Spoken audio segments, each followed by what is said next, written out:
Comfort of a white suburb, it was easy to believe that everyone was prosperous and shared the same values as you and your neighbors. But this wasn't the case.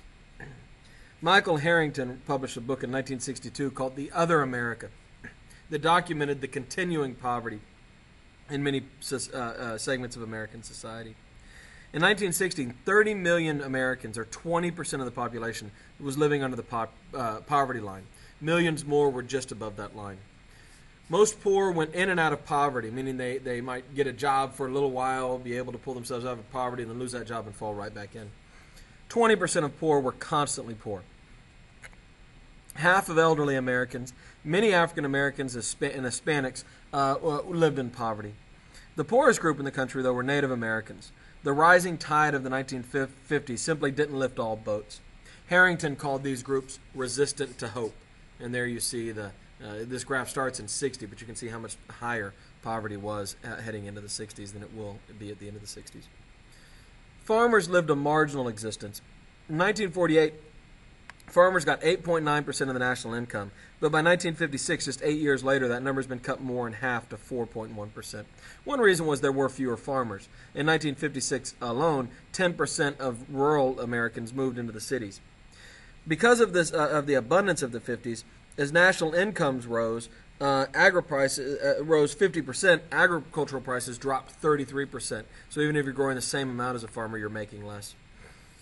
The mechanization of cotton picking and the introduction of synthetic fibers made it a bad time for African American sharecroppers in the South, who, of course, traditionally worked on cotton farms. Between 1930 and 1960, we saw 2/3 of cotton acreage disappear. And migrant workers, Hispanics and Asians primarily, were hit hard in the American Southwest. In Appalachia, reduced demand for coal because one reason nuclear power plants, another reason oil, made poverty and starvation a way of life.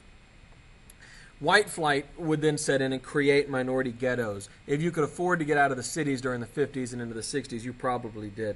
And the people who couldn't afford to get out of the cities tended to be minorities.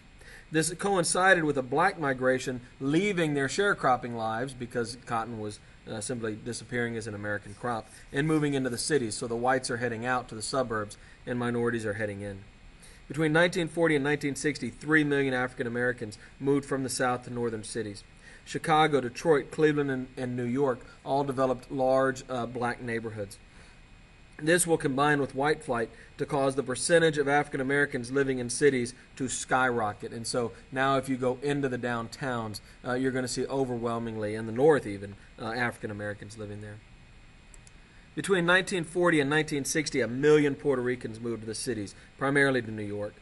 By the way, this is what West Side Story is about, is these Puerto Ricans coming into New York City and, of course, having a hard time adjusting, and a white kid or Italian kid and a Puerto Rican kid, a kid falling in love, and so on and so forth. Mexicans began flooding into the Southwest. When the economy is doing well, there's tremendous incentive for Mexicans to cross the border and come into the U.S. San Antonio, Houston, San Diego, and Los Angeles all have a mushrooming Hispanic American populations. By 1960, Los Angeles is half Hispanic. Minorities came to the cities as industries left for the rural areas. Ironically, as minorities were heading into the cities trying to find industrial jobs, the industrial jobs are actually leaving the cities. They're heading into smaller communities, are heading overseas, as we know. Automation further reduces industrial jobs as we are more and more having machines do the work and people do less work. Racial discrimination in education, housing, and jobs would cement minorities in poverty. You can't go to the good school. You're not allowed to live in the suburbs. They ban minorities from living there. And some jobs are simply off limits for minorities. So even if you worked hard, you did everything right, you were bright, capable, and talented, you didn't have the opportunity to be successful.